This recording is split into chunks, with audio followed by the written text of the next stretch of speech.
Wewe Suluhu umeua watu 3,000 na zaidi. Wewe Suluhu, pale Syria kuna mtu alikuwa anaitwa Bashar al-Assad. Aliongoza Syria kuanzia 2000 hadi 2024. Akatolewa kwa mamlaka na wanajeshi na wananchi. So wewe jua pia wanajeshi wako kuna wengine pia watu wao wamekufa. Kuna wengine watu wao wameuliwa. Kwa watu zaidi ya 5,000. Unaona? Usifikirie Tanzania itakuwa kawaida. Huyo jamaa wa Syria alioneshwa vituko. Saizi akakimbilia wapi? Russia. Juzi mtoto wake msichana amebakwa. Unaona? Na tena mwezi uliopita aliekewa sumu. Unaona? Sasa hizi anza kuangalia mahali utakimbililia. Usifikirie hiyo damu itatulia. Hakuna. We've got some breaking news now. The Tanzanian police commander has said that there were absolutely no deaths or even injuries that anybody sustained during what people presume was a massacre or violence. He says that elections were so peaceful. Criminals will ask for power. A democracy will give it to them. Dictators will ask for power. And democracy will give it to them. Illiterates will ask for power, and democracy will give it to them. Now, when criminals get into power, they will become the worst dictators. And that is where now democracy will die. In this case, we're asking about the workability of institutions. You know, when institutions work quite well, no one loses anything. But there is this thing about control and dominance. That as a leader of a country, you want to be in charge of everything. You want to control people. You want to dominate them. So you dictate how every institution works. How do you do that?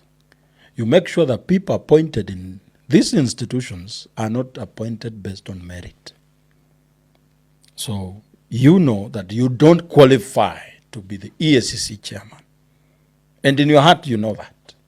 But the president has appointed you to be the EACC chairman. And because Parliament is a rubber stamp of his decision, they approve your chairmanship. So even as you settle in your office, you know that your president did you a favor. Will you turn down his request when he says that now send people to so and so's office and plant evidence? We want to frustrate him. Even if you don't like that decision. But you are in that position based on his decision. What will you do?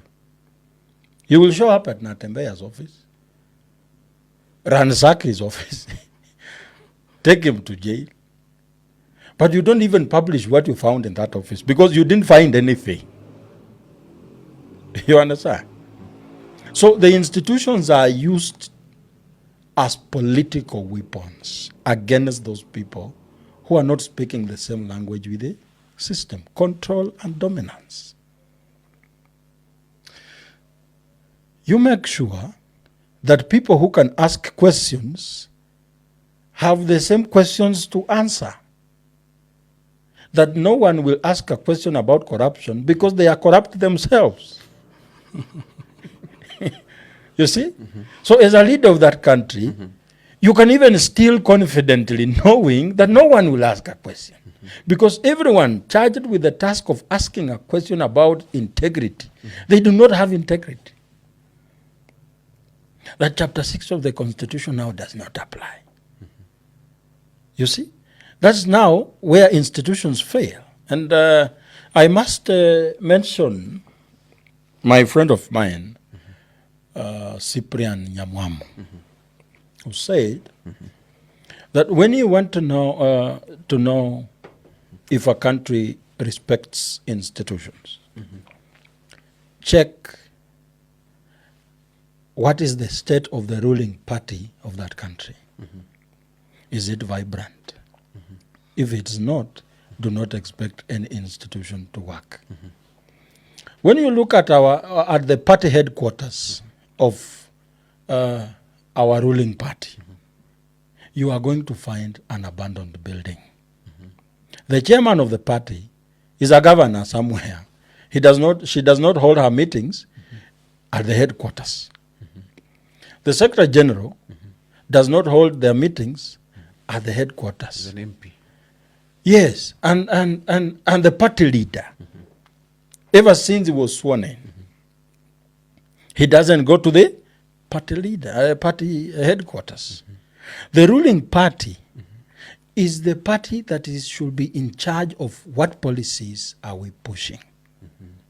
The party is the one to decide who is going to be the policy lead for agriculture, policy lead for security, policy lead for IT.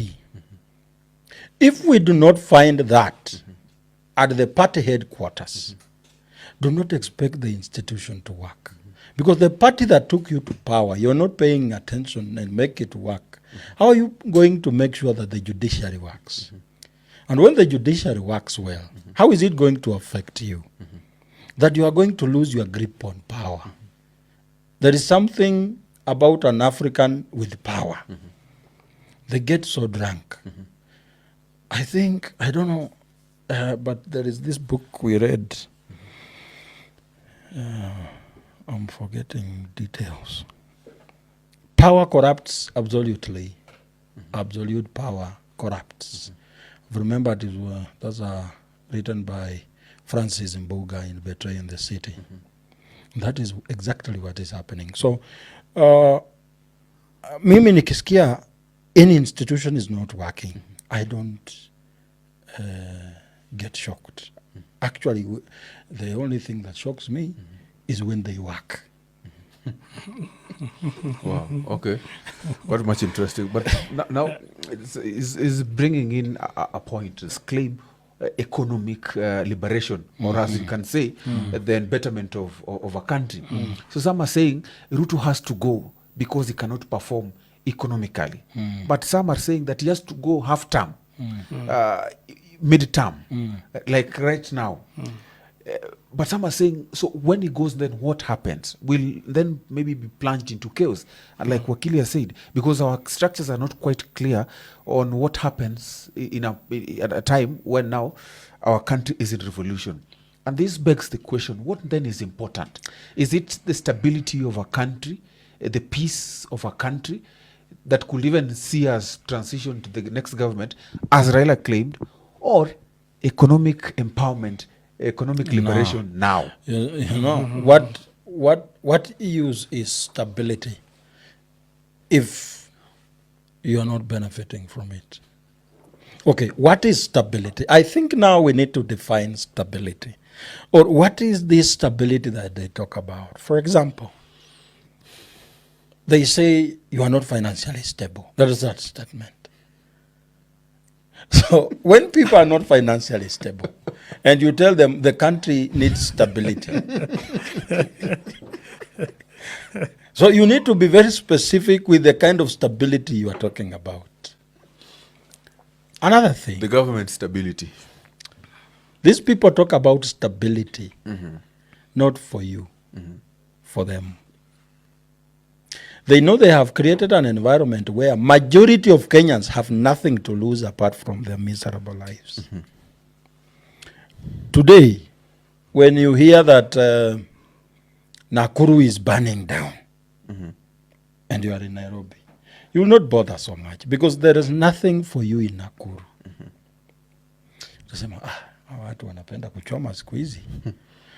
But if you had a stall of even second-hand clothes in Nakuru, you will be concerned about stability. If you hear today that there are thieves stealing mercilessly in Kisumu, they are robbing M-Pesas and banks, it will not bother you because there is nothing for you in Kisumu. If you had a stall, you will be concerned. And I think the mistake these people are making is that they're making people so poor that they don't own anything. So people don't care what happens. They preach about stability. People don't really know, what are you talking about? Which stability? My wife left me because I don't have a job. My children, I can't even provide for them. My parents, I'm ashamed to even visit them. Then you are here telling me about stability. In which sense? My brother here has talked about exercising our power either directly through our elected leaders or indirectly through our elected leaders, or directly.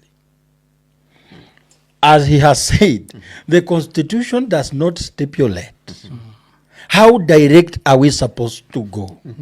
It is for the people to decide how direct they will go.